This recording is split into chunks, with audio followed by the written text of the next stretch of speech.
یو صحابي راغی د الله پاک پیغمبره زمون په غیسه کې ګټه راغلی ده ټول ملګری په ستړی شو او ماتیږي نه. د نبی علیه الصلاة والسلام په غزاګانو کې یو مشهوره غزا چې دا هغه غزا د غزوه خندق ته چې دې ته غزوه احزاب هم ویلی شي. غزوه خندق ورته ځکه ویلی شي چې په دې کې خندق کنده کنستلی شوې وه، او غزوه احزاب ورته ځکه ویلی شي چې احزاب جمع د حزب ده او حزب په عربی کې ډلې ته ویلی شي. او په دې غزا کې د عربو مختلفې ډلې یو ځای شوي وي د مسلمانانو خلاف، نو ځکه ورته غزوه احزاب هم ویلی شي. غزوه احزاب یا غزوه خندق دا په 5م کال د هجرت د نبی علیه الصلاة والسلام شوی دی. د شوال میاشت و د ورکوټي اختر میاشت. د بنو نظیر یو کسو چې د هغه نوم حوی ابن اخطب و.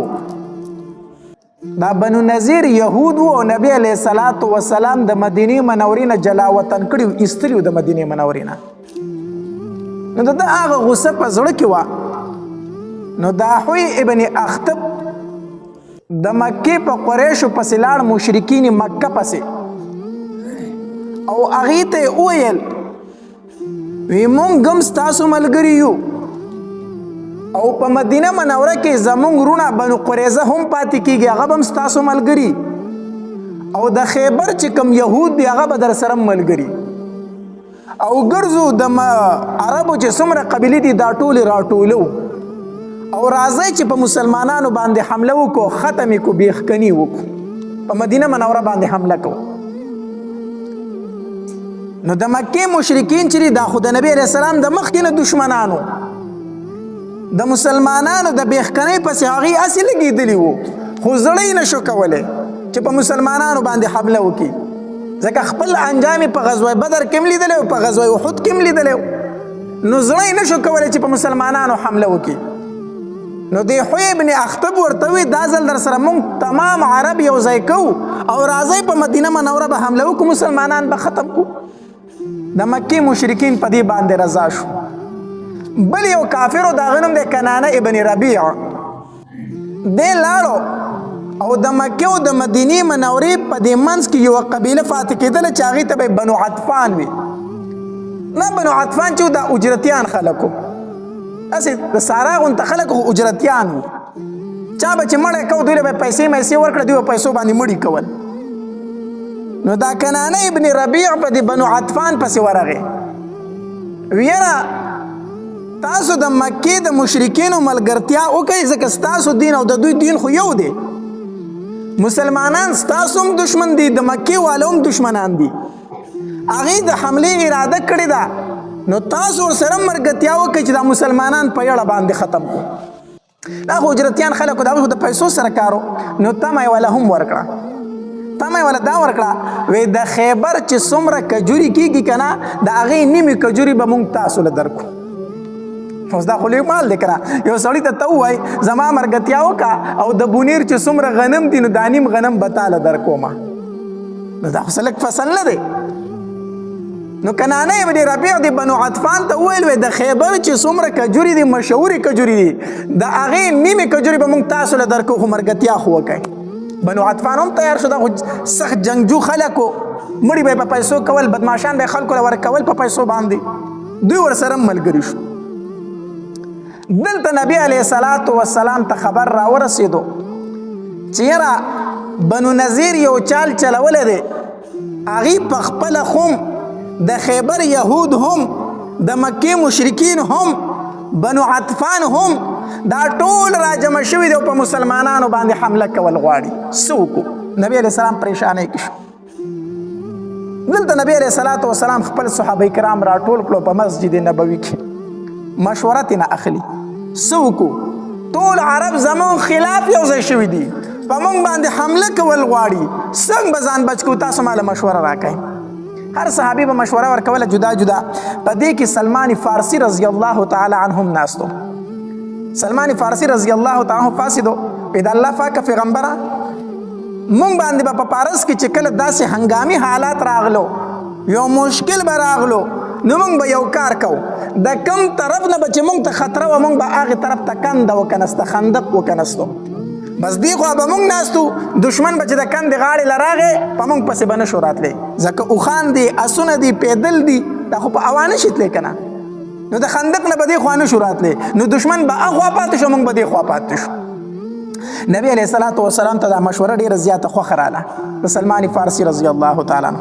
او نبی علیه الصلاة والسلام وفرمایل وی راځئ چې په دې باندې عمل وکړو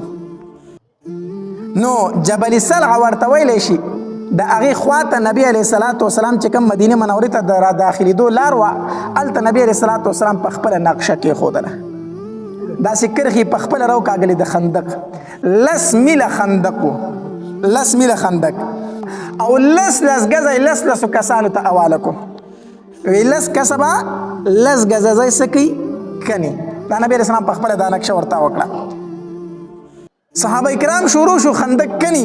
او نبی علیه الصلاة والسلام په خپله هم لګیا دی خندق کني د خندق پوره کامل کېدل دا صرف په 6 ورځو کې وشو 10 میله خندق په 6 ورځو کې وکنستلی شو دا وکنستلی شو بعض روایتو کې راځي 20 ورځې بعض روایتو کې راځي 6 ورځې خو محدثینو تطبیق داسې کړی دی وی خندق کنستلی شو په 6 ورځو کې بیا د نور څومره بچو تدابیر چې دي هغه صحابه کرامو چې پوره کول په هغې باندې 20 ورځې لګېدلې وي خو خندق پوره شوی و په 6 ورځو کې نبی علیه الصلاة والسلام په خپله هم لګیا دی حدیث مبارک کې راځي جابر رضی الله تعالی فرمایي وی نبی علیه الصلاة والسلام مې په خپله ولیدو چې د نبی علیه السلام په خېټه مبارکه باندې خاورې پرتې وي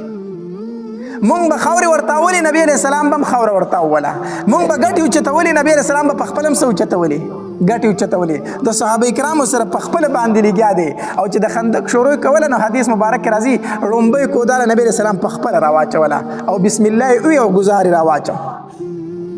په بسم الله سره شروع کړه بیا صحابه کرام شروع شو هر 10 کسانو خپل خپل ځای کنستو چې کله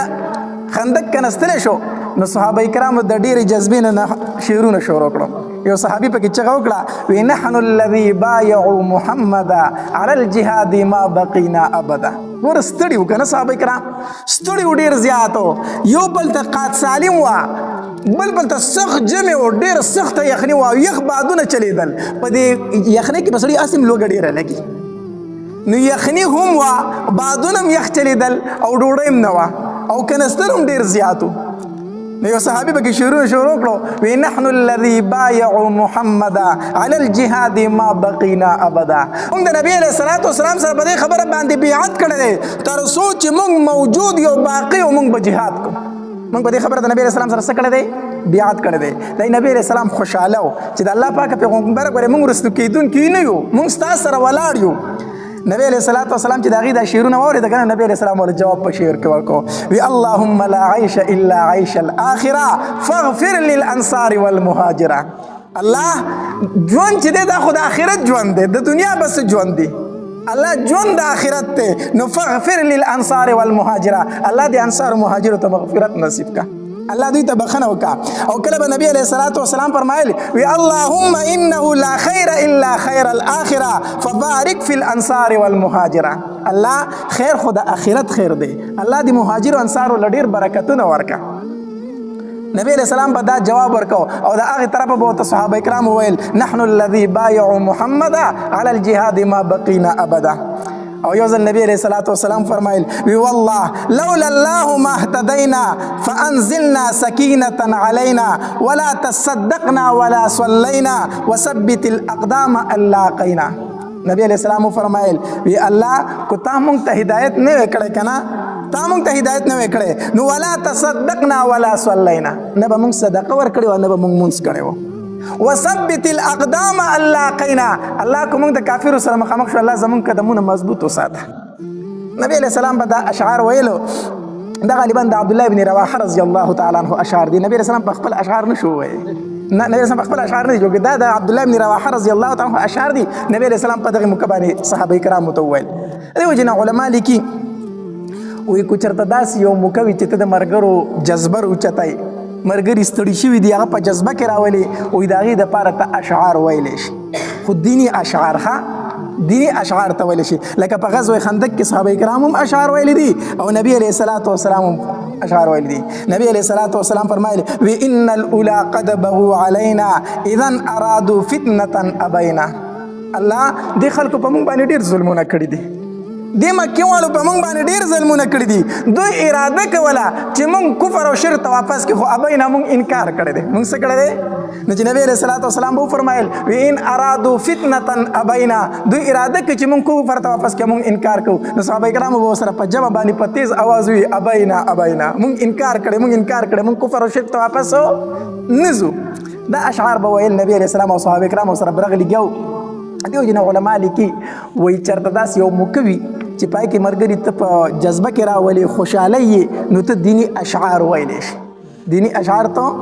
ویلی شي. ها داسې اشعار منع دي چې په کومو کې د ښځو صفت کیږي او د هغې د کپړو صفتونه پکې کیږي او د هغې د جسم صفت پکې کیږي، لکه کوم چې دا ډمان دا ټپې مفې کوي که نه، دې نه احادیث مبارکو کې منع راغلې ده. داسې اشعار ویل جایز نه دي. ها داسې اشعار ته ویلی شي چې په هغې کې د نبي علیه الصلاۃ والسلام مدح او صفت بیانېږي او د الله مدح پکې بیانېږي، داسې اشعار ته ویلی شي. بیا حسان ابن ثابت رضی الله تعالی عنه به هم د نبی علیه الصلاۃ والسلام په مدح کې اشعار ویلو. یو ځل مشرکین مکه د نبی علیه الصلاۃ والسلام په شان کې څه ګستاخانه اشعار وویل، د نبی علیه الصلاۃ والسلام بد پکې بیان کړو. حسان ابن ثابت رضی الله تعالی عنه فرمایل وی د الله پاک پیغمبر جواب ورله ورکم، په اشعارو کې ورله جواب ورکم، داسې جواب به ورله ورکم چې یاد به یې ساتي. نبی علیه الصلاۃ والسلام فرمایل وی حسان ابن ثابت کیف بنسب، زما د نسب سره به څه کوي، کیف بنسب، زما د نسب سره به څه کوي. ته به قریش په بدو یادوي که نه، ته به بنو هاشم په بدو باندې یادوي که نه، نو دا خو زما نسب دی، نو تر قیامته پورې به خلک بیا دوی ته پتې راځي وي په اشعارو کې به یادوي. نو کیف بنسبي، دا خو زما د نسب خلک دی، نو ته چې دوی په بدو یادوي نو دا خو زما د نسب بد بیانول دي تر قیامته پورې. حسان ابن ثابت رضی الله تعالی فرمایل وی د الله پاک پیغمبر ته مال اجازت راکا ستا نسب به داسې وباسم، داسې وباسم لکه د وړو نه چې خلک ویښته وباسي، لکه د وړو نه چې ویښته وباسي که نه، داسې به ستا نسب زه سیټ نه کړم، ستا د نسب نوم به پکې نه راځي، خو مال اجازت راکړه چې صرف ستا د طرف نه ورله زه جواب ورکړم. نبی علیه الصلاۃ والسلام ورته اجازت ورکړو. حسان ابن ثابت رضی الله تعالی د نبی علیه السلام په مدح کې اشعار شروع کړو. نبی علیه الصلاۃ والسلام دومره خوشحاله شو، دومره خوشحاله شو، وی الله د حسان ابن ثابت حفاظت په جبریل امین سره وکړه. د حسان ابن ثابت حفاظت په چا سره وکړه؟ په جبریل امین سره الله د حفاظت وکړه. نو د نبی علیه الصلاۃ والسلام په مدح کې په صفت کې اشعار ویل جایز دي. یو ځل په مسجد نبوي کې حسان ابن ثابت رضی الله تعالی اشعار شروع کړو. عمر رضی الله تعالی ته غوسه شو، وی حسانه په مسجد نبوي کې د نبی علیه السلام په جمعات کې ولاړ او ته اشعار وایي، ته اشعار وایي. نو حسان ابن ثابت وی ابو هريره څه شو؟ مال ابو هريره لګ راولئ، وی ابو هريره ته ووایا، ابو هريره ته ووایا حدیث چې ما په دې مسجد کې د نبی علیه الصلاۃ والسلام د وړاندې اشعار ویلي دي او نبی علیه السلام مال داد را کړی دی، ما ته شاباسي را کړی دی. نو علما لیکي چې په مسجد کې داسې اشعار ته ویلی شي چې پای کې د نبی علیه الصلاۃ والسلام صفت بیانېږي، د نبی علیه السلام پکې څه بیانېږي؟ صفت بیانېږي. ها نو دا ناتخوانان چې کومي د دوی قدر پکاري، د دوی عزت پکاري، خو هغه ناتخوانان چې کوم نیکمله ناتخوانان نیکمله ناتخوانان چې د نبی علیه السلام صفت بیانوي، مدح بیانوي، د هغې عزت پکار دی، د هغې احترام پکار دی. ها کم کسان چې نعتونه د ټپو په طرز باندې کوي، داسې نعتونه او داسې نظمونه ویل بیا جایز نه دي، چې هغه د ګانو په طرز باندې نعتونه وایي، نو داسې جایز نه دي. ځکه چې د نعت شروع کی، نظم شروع کی، نو یو بل ته به دوه تنه سترګې وویله که د پلانکۍ ګانې په طرز راواغست، نو چې ستا په نعت باندې هغې ته ګانې یادېږي، نو دا به ته کومې ثواب ولري؟ نو داسې نعتونه ویل نه دي پکار. ها نو خبره مې دا کوله چې نبی علیه الصلاۃ والسلام په غزوه خندق کې صحابه کرامو هم اشعار ویل او نبی علیه الصلاۃ والسلام به ورله هم څه ورکو؟ د شعر جواب ورکو. خندق که نستلی کېدو لسو لسو تنو ته لس لس ګزه ځای ورکړو چې دا بکنی، دا بکنی. نبی علیه الصلاۃ والسلام هم د نښو کسانو سره ملګری شو، لسم یې ځان حساب کړی و، لسم پکې نبی علیه السلام پخپله و. نو هلته صحابه کرامو د هغې په حصه کې په هغې کنده کې غټه ګټه راله، لویه تیږه پکې راله. نو اوس هغه خو ماتول پکار و، ځکه که هغه پرېښودلی شوی خو کافر به بیا راوښتېدل که نه. ټولو صحابه کرامو فی وس وکړو خو ماته نشوه. یو صحابي راغی د الله پاک پیغمبره زمونږ په غیسه کې ګټه راغلی ده، ټول ملګري پې ستړی شو او ماتېږي نه، زه در کوزېږم. راغی نبي علیه الصلاة والسلام په خپله او داسې هغه پلک یا سخسوره یا هر شی هغه یې راواغستو. چې هغه یې راواغستو حدیث مبارک کې راځي، جابر رضی الله تعالی فرمایي وایي چې نبي علیه السلام ګزار را پرېښوده، زه ډېر سخت خفه شوم. زه ډېر سخت خفه شوم. ځکه خفه شوم چې نبي علیه السلام داسې لاسونه مبارک اوچت کړه که نه، نو د نبي علیه السلام خېټه مبارکه ښکاره شوه، پای پورې ګټې تړلی شوې وي. نبی اسلام ګېډه پټه ساتلې وه، خو چې داسې لاسونه یې اوچت کړو ګېډه مبارکه ښکاره شوه، پای پورې تیږه تړلی شوې وه. دا ګټه ولې تړلی کېږي؟ سړی چې کله ډېر زیات لوږی که نه، نو وایي په دې ګېډه کې مې دننه سم اور بل دی. سړی چې ډېر وږی شي دا ګېډه دننه سوځي که نه، نو دا ګټه چې دا لږه یخی، دا دې ګېټې له یخوالی ورکوي. او دویم دا دی چې خېټه بلکل تشه شي د ملا سره ولګي، نو بیا بس دا نیغ ودرېدل مشکل شي بیا، ځکه چې دا ګېډه لاړه شي د ملا سره ولګي. نو داسې ګټه پې تړلې وه چې د خېټې دا چپړوالی پې لږ ختم شي، دا پې لږه ډکه شي داسې. وی نبی علیه الصلاة والسلام په ګېډه مبارکه پورې ګټه تړلې وه، زه سخت خفه شوم. وی نبی علیه الصلاة والسلام چې داسې ګزار اوچت کو که نه او دې ګټې له یې راواچو، نو نبی علیه السلام ورسره آواز وکړو الله اکبر، آواز وکړو الله اکبر. پلک چې څنګه په ګټه ولګېد که نه، وی د ګټې درېیمه حصه لاړه زره زره شوه، زره زره شوه. نبی علیه الصلاة والسلام وفرمایل وی ما ته د شام چابیانې راکړی شي، ما ته د شام کوجیانې څه کړی شوي راکړی شوي. او نبی علیه الصلاة والسلام وفرمایل وی زما د الله په ذات قسم چې د شام هغه سرې سرې ماڼۍ زه په خپلو سترګو وینمه، د شام هغه سرې سرې ماڼۍ زه په خپلو سترګو باندې وینمه. بیا چې دویم ګزار یې راواچو او نبی علیه السلام وفرمایل وی الله اکبر، نو د ګټ نیم ګټ لاړ داسې لاړو او د دې ګزار نه یو رڼا پورته شوه. نبی علیه الصلاة والسلام وفرمایل وی ماله د پارس چابیانې راکړی شي، او قسم په الله زه د مدین هغه سپینه ماڼۍ په خپلو سترګو وینمه.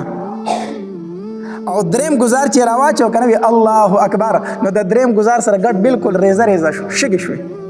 او د هغې نه یې رڼا پورته شوه. نبی علیه الصلاة والسلام وفرمایل وی قسم په الله د صنعا دروازې مې په خپلو سترګو ولیدې. او حدیث مبارک کې راځي نبی علیه السلام وفرمایل وی جبریل امین راغی او ما ته یې وفرمایل چې ستا امتیان به دغې ځایونو ته رسي، ستا امتیان به دغې ځایونو ته رسي. دا نبی علیه الصلاة والسلام لره یوه تسلي وه. تسلي دا وه چې اصل کې ډېره سخته وه،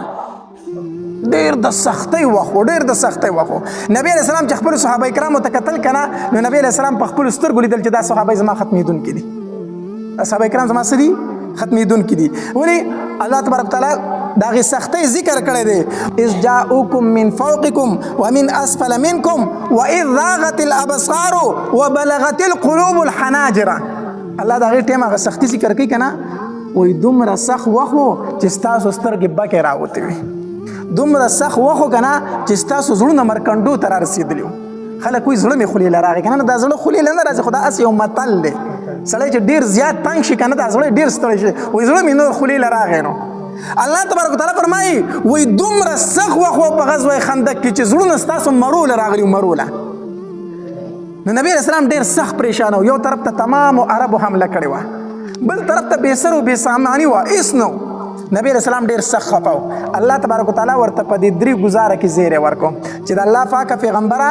فتح به مومئ، ستا صحابه کرام ختمېدونکي نه دي، مدینه منوره خو پرېږدوه، دا به یمن ته او فارس ته او صنعا ته رسي، هغې ځایونو ته به رسي. ستا سره دا فکر دی چې زما صحابه کرام به ختم شي؟ نه ختمېدونکي نه دي، مدینه خو ستا دا ده، د شام کلاګانې، د فارس کلاګانې، د روم کلاګانې به هم دوی فتح کوي. نبی علیه السلام له الله تسلي په دغه ټایم کې ورکړه. نبی علیه السلام صحابه کرامو ته وفرمایل وی ما ته الله دا ځایونه وښول، دلته کې منافقینو پروپیګنډه شروع کړه، وی د 5 ورځو نه ډوډۍ نه ده خوړلې او د شام کلاګانې خوبونه یې نه، د 5 ورځو نه ډوډۍ نه ده خوړلې او ځان له کندې کنې ځان بچ کوي، او د شام د کلاګانو خوبونه یې نه چې موږ به د شام کلاګانې فتح کوو، موږ به د فارس او د روم کلاګانې فتح کوو. وی داسې کې دا پروپیګنډې شروع کړې. جابر رضی الله تعالی عنه فرمایي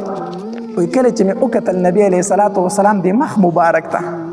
چې تک زیړ شوی د لوږې نه، د لوږې په ډېر سخت اثر دی، برداشت رانه ونه شو. لاړم کور ته، خپلې بیبي ته مې وی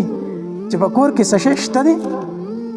کور کې څه شته دی؟ هغې راته وی چې یو سوغ وربشې شته دی. نو یو سوع چې 3.5 کیلو تینه جوړیږي هغه وخت کیلوګان نو کنه وی چې یو سوع وربش شته دی 3.5 کیلو وربش شته دی ما ورته وی چې ته مې چنې تکینه دا 3.5 کیلو وربش ته وړې کا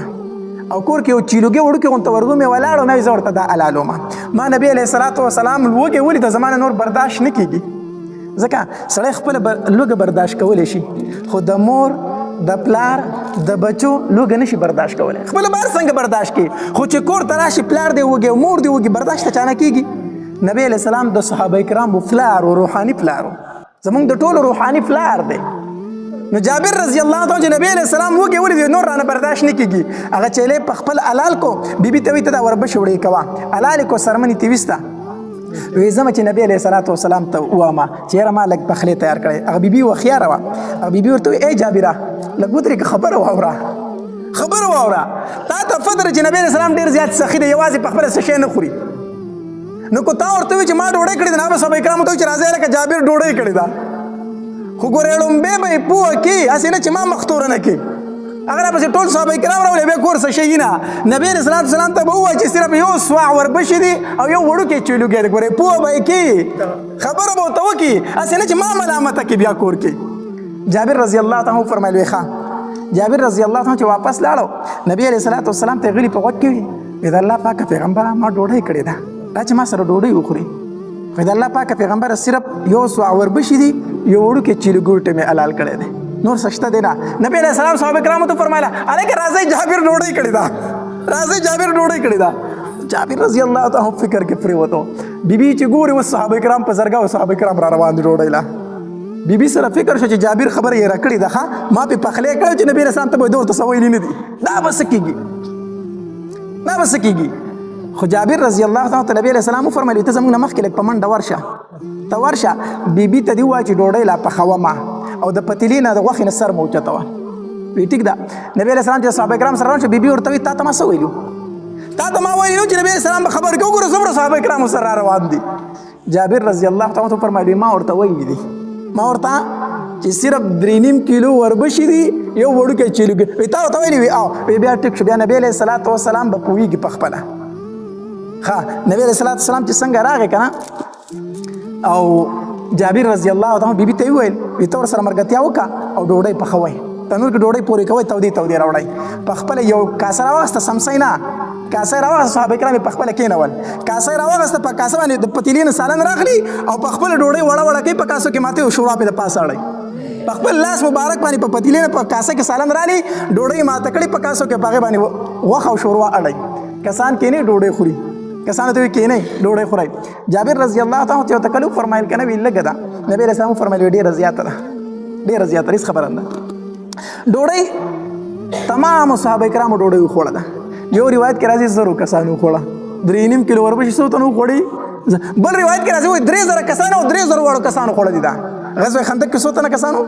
3000 وایي 3000 کسانو یو چیلوګوټی او دارنګه 3.5 کیلو وربشې د دې نه 3000 کسان ماړه شو چې کله ماړه شو نبی علیه السلام جابر رضی الله تعالی عنه فرمایل په خپله یې وخورئ اوس په خپله یې وخورئ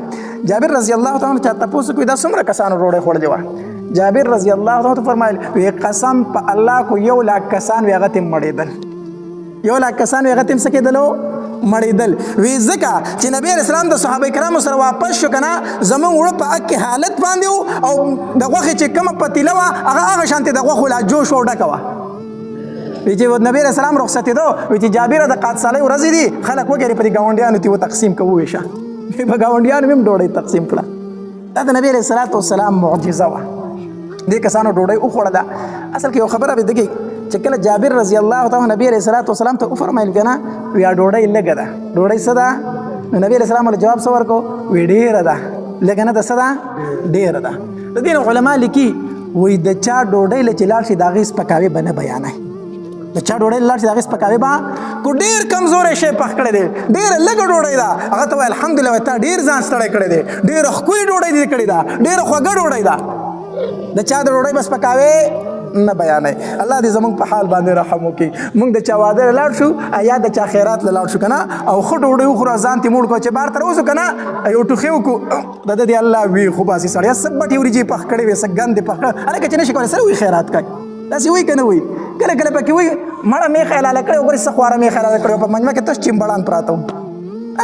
دا خبرې کوي که نه هم ډوډۍ وخوري کله وایي بټې پخ کړي دي کله وایي خواره میخه وه کله وایي چېرته مړه مرداره شوې به یا به وایي ناجوړه وه چېرته حلالوله چې خیرات یې پرې وکړو دا خبرې دي زموږ د خلکو هم ډوډۍ وخوري هم بار ته راوځي بیا خو زه هم داسې ښه دی مکه چې دا جامې ترې نه ښه وباسي داسې ښه دی ولې زموږ خیرات در کمې د ثواب خیرات دي زموږ خیرات در کمې د ثواب خیرات دي اکثر اوقاتو کې راشي مولي صاحب پلار مې مړ دی نیکه مې مړ دی خیرات پسې کومه زه ورته وایم هلکه خیرات چې کوي دا خلک هسې موړ دی څوک وږي خو نه دي ښه خبره ده خیرات وکړه خو دې کې بیا هم ریا راځي دا پیسې یو یتیمانانو باندې ولګوه چېرته په چم ګاونډ کې به د یتیمانانې دا پیسې په هغې ولګوه چېرته قرضدار یې به د قرض بد راوستې دا غله ورکه دا پیسې په مسجد کې ورکه دا پیسې په مدرسه کې ورکه یاره مولوي صاحب ښه ده خو خلک وایي چې به پلار پسې اډو دوړه ونه کړه نو ښه خبره ده خلک وایي چې به پلار پسې اډو دوړه نو هندو ستړی خدای ناراضه هندو ستړی خدای ناراضه ستا پیسې لاړې او پلار ته دې هېڅ شی ونه رسېدو هسې دې خلک موړ کړو پلار ته تا چې دا وي یاره خلک وایي چې اډو لوګې پسې ونه کړه اډو دوړې پسې ونه کړه دا ته د الله د رضا دپاره کوي مخکې ورځ کې ما ته هلته مسله راغلې وه بهرحال ما ته مولي صاحب کومه خبره بهتر ده نه بهتر دا چې په جومات کې ورکړي یا په مدرسه کې دا پیسې ورکړي بیا خبر شوم سړي خیرات کړی دی هلکه مې خیرات دی ولیکو تا ته خو ماته ویلي وي مړه ترورانې مې وي هغې وي چې سوال نه پیدا کېږي دا پیسې ته بل ځای ورکړي دا خلک به څه وایي دا خلک به څه وایي چې په پلار پسې اډو دوړه ونه کړه ترورانو مې چېرته منله ما ورته کولو چې استاد صاحب داسې وي خو هغوی نه منله ما چېرې دا خیرات وکړو هغه ته رسې که نه رسې خو خلکو ته خو به شو دکه خبره ده ښه د ځان نه مخکې څه وکئ یقین په الله وکړو دا بچي در پسې کوم دکه خبره کوي چې خلک وایي چې په پلار پسې اډو دوړه ونه کړه دکه کار در سره کوي دکه کو خیرات در پسې کوم دغه خبره به کوي چې دا خلک به وایي چې په پلار پسې اډو دوړه ونه کړه ځکه پسې کوم تا ته ثواب در رسي نه د سره درته نه در رسي خو د خلکو د خوشحالولو دپاره وکړو نو ته چې خیرات په دې نیت باندې کوي نو خلک به در پسې خود خبرې کوي نو څوک وایي مرداره پخ کړې وه او څوک وایي تس چمبړانو په مجمع کې او څوک وایي بټې پخ کړې وي او څوک وایي لوګۍ پکې بند کړی و او څوک وایي ډلې پکې اچولي دي او څوک وایي خېټه راله خرابه کړې ده دکه به در پسې بیا کوي چې داسې خیراتونه ته کوي ښه خبره دا ده چې دا پیسې راواله یو لاس تر بله خبر نه شي دا په مدرسه کې ورکه دا په مسجد کې ورکه په مسجد کې به د مونځ پوزې نه او دی وایي زه خیرات کومه ٹھیک شو کو ته ویل کدي موږ جمعات له پوړونه والا جمعات له پوړونه والا خو بیا دین خلک نه خبرېږي کنه ٹھیک شو دا ثوابونه نه کیږي نو بهر خبره مې درته څه کوله نبی علیہ السلام عادت مبارک داو چې د حلال سیز نبی علیہ السلام چرته بد نه دی ویلي حدیث مبارک کې راځي وای د نبی علیہ السلام به یو شیخ خوخ هغه په خپل وخوړو چې خوخ پینو نو نه به وی چې خوخ بس خاموش بشو زه نه خورم بس دوره به ول یو شی به خوخ نه خورم دا به نه چې دا دې سره دا دې سره د حلال سیز نبی علیہ السلام بد نه دی بیان کړه چې حرام نبی علیہ السلام دغه نه منع کوله نو دا صفت پزان کې پیدا کړي چې چادر له ډوډۍ وکړه او دی خوړه رووتی صفت کو بده ما بیانوه کو ډیر کمزور سیزو بیا هم صفت کو بدو ما بیانوه دا ډیر د نمک حرام سړی کار دی چې کم ځای کې ډوډۍ خوم خوري او بیا پسې بد هم وایي دا ډیر نمک حرامي ده دا ډیر غلطه خبره ده چې کم ځای کې ډوډۍ وخوړه بیا په هغه پسې بد مو وایا دغه بد دغه وسه چې کوم ډوډۍ تاله تیاره کړې وه وایا الله دې ورله اجر ورکړي